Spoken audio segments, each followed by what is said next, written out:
Sa totoo lang, hindi naman natin kailangan bumalik sa pagkabata para lang makisabay sa kanila. Free din tayo na gawin kung anong gusto natin. As long as na masaya kayo sa ginagawa nyo, yun lang naman ang importante.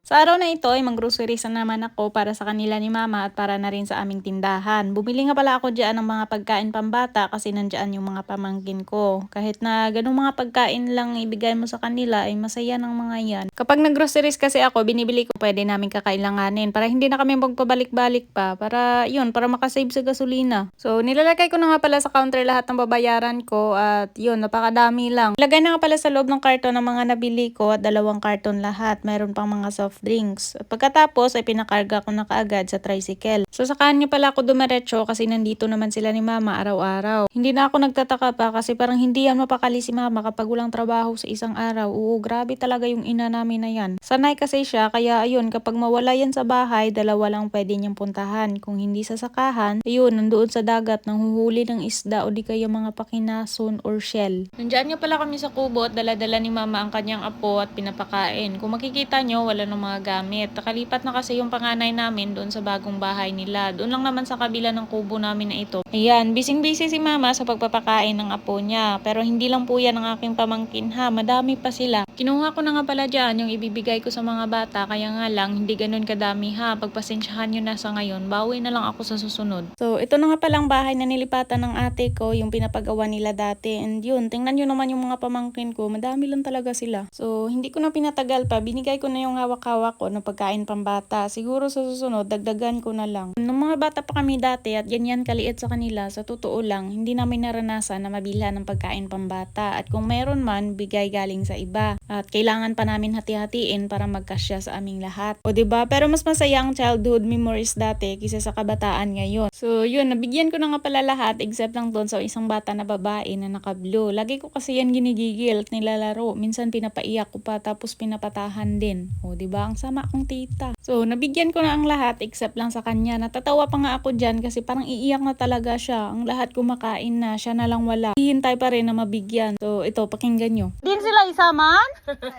Laysa!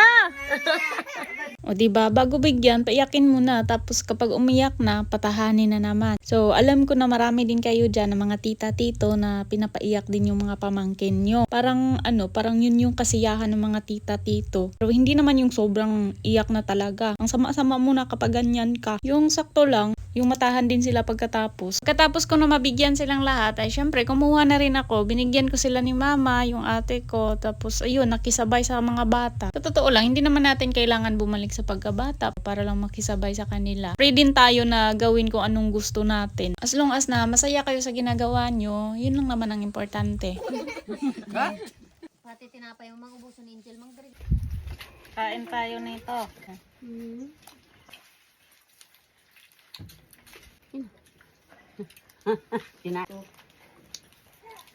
Kita na sa mga tinapay.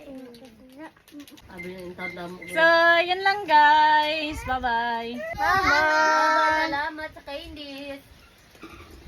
Oh, di ba? Ay, kasadya lamang.